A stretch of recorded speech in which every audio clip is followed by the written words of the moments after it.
Here we are. The Pogrom Forest is done, and a new map awaits Lord Pasta's army. But first, let me show you the minor changes I made to the army.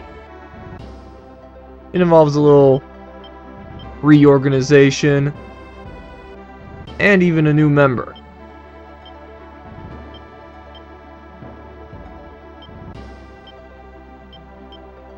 A lot of these guys you're already familiar with.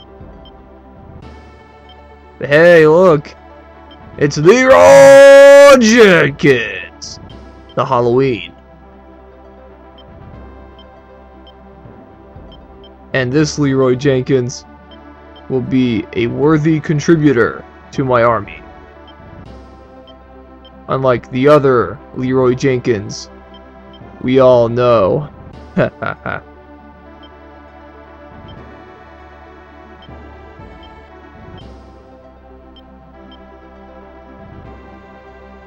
So yeah, that's about it for the army. I have one odd man out, but old Spike will eventually find his way in a unit. Just not right now. So here we go, the slums of Zenobia. Scene 7, days long gone. And we have some new music. I'm gonna let it loop around completely once before doing my usual edits. So you get to see me deploy every single unit. How fun. This is a gigantic map, as you can see. And it's gonna be a gigantic battle. Believe me. That fact is gonna make itself apparent soon enough.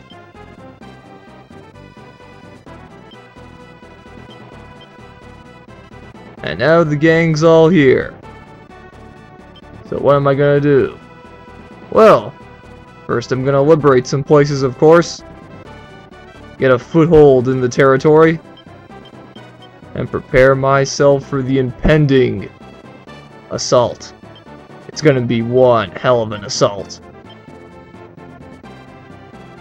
The enemies are notable here for numerous reasons.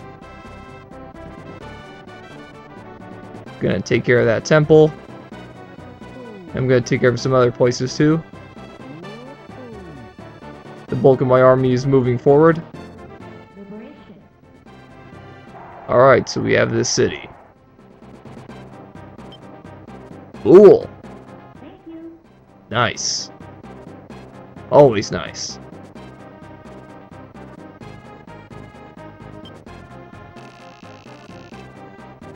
General Kaus Debonair. Looks like he means serious business. It's nice to know that the Empire is finally sending one of its big shots after us.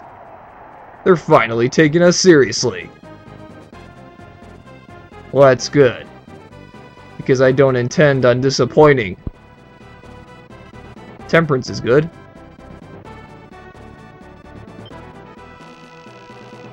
More information about Debonair. He's polite and honorable?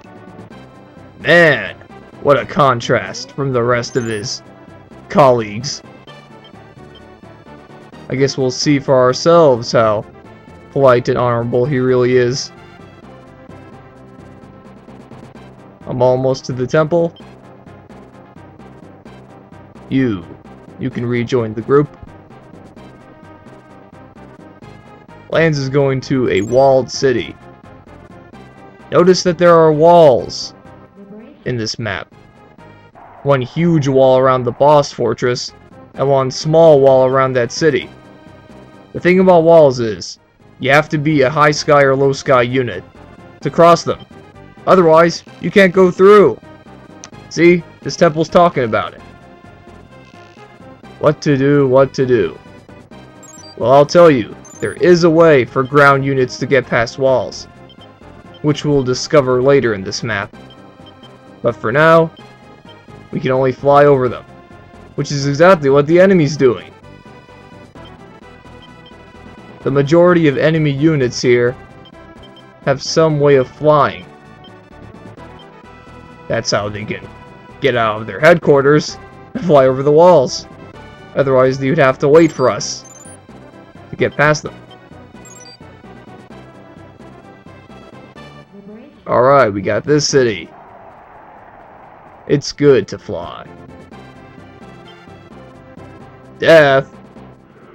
Nah. No. Who's this guy? Well, he's an old man who was ready to die, apparently. In prison for 20 years? Man. Harsh. Sure, why not? You seem able to fight, despite your old age. So yeah, Ash the Knight has joined us. And Warren has just been attacked by a dragon. I don't need a dragon right now, so I take him out. Yeah, so much for that guy. Anyway, treat Ash much like Lance. He is a better than average knight, and he'll be very useful. And Lord Pasta just annihilated that unit with some help from the Justice card, and he got a summons.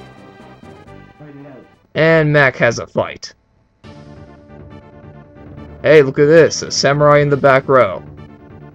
I'm finally going to show you his Ayanuki attack. It's quite interesting. Let's turn animation on.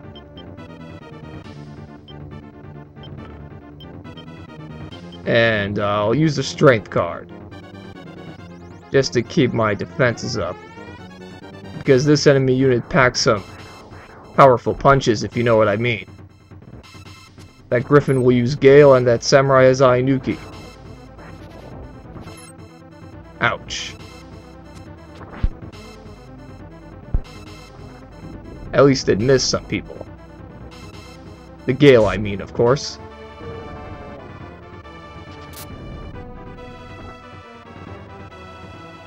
Here it comes. Hoya! Oh, too bad, buddy, you missed. Now, if it did hit, it would do a lot of damage, but do a little bit of damage to the user in return. So it's an interesting trade-off. Also note that Ayanuki can hit any row, much like a magic spell. So that's also a benefit. And here's another attack. Inferno! Burn, baby, burn! Disco Inferno! Okay, I'll stop. I just had to get that in. I had to get that reference in. Alright. Ooh, 2 cockatrices. Man, you already know how I feel about cockatrices. Which is why I'm going to debut a new card. The Hierophant. He puts the entire enemy unit to sleep. Nighty-night. So now I can wail away on them. Of course they can wake up if physically struck. That's not too impressive to have happened to you, but hey, while they're asleep, they can attack or dodge. So your attacks will always find their mark, and you don't have to worry about their offense for a while. Pretty good if you ask me. A petrified pumpkin. That's an odd thought. Oh yeah.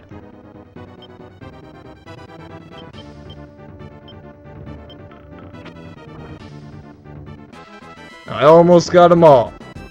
Almost.